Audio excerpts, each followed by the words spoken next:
universally understood. A Dvar Torah for Parashat Tavo. What's our place in the world?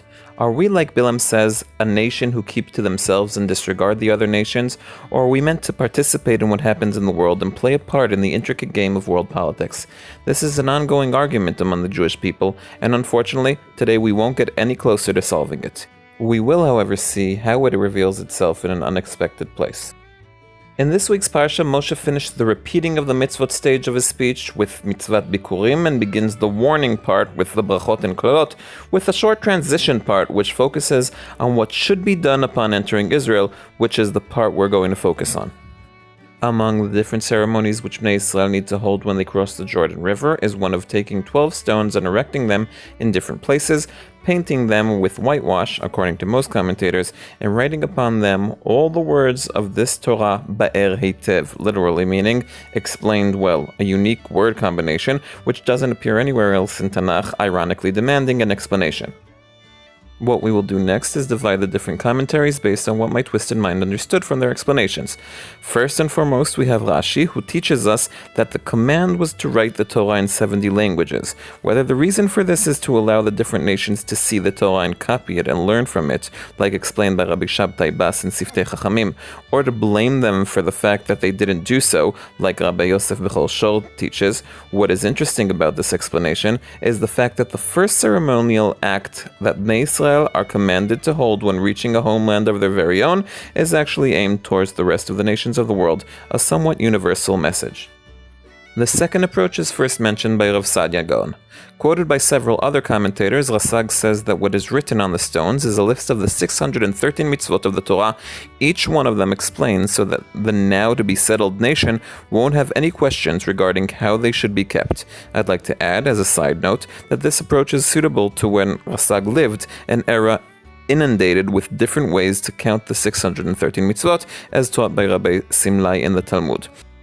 A different explanation with similar characteristics is taken by Ramban, who quotes a book called Tagi, which claims that all the different markings that appear in the letters of the Torah, which are called tagin, were written in, shall we say, stone on these stones, so that whenever a question arose regarding what was written in the Torah, they would have a permanent source to check things up.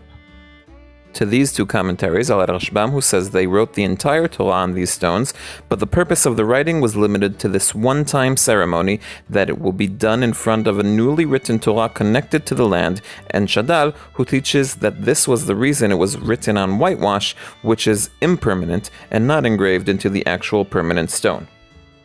Although these commentators seem to be saying very different things, what they have in common is that the focal point is the Israeli people.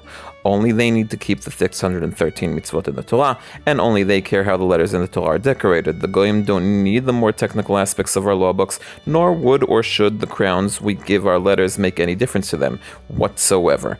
Neither should a single ceremony held by the Israelites have any meaning for anyone else.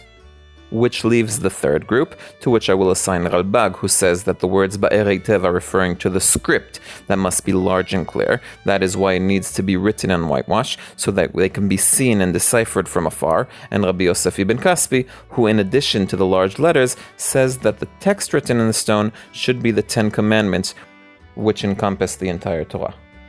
The reason these two commentaries get their own category is that I can easily fit them into either of the first two groups. As a teacher, I'm aware that clarity is a necessity no matter whether you're addressing your own people or the entire world, and the 10 Commandments can be a reference to trying to reenact Ma'amad Har Sinai, thus writing them in stone after splitting a body of water, circumcision, Korban Pesach, and other symbolic acts, or a reference to a set of universal rules meant to create a standard from which all cultures can learn how to uphold a strong and healthy society, as Dennis Prager shows in his YouTube course on the 10 Commandments.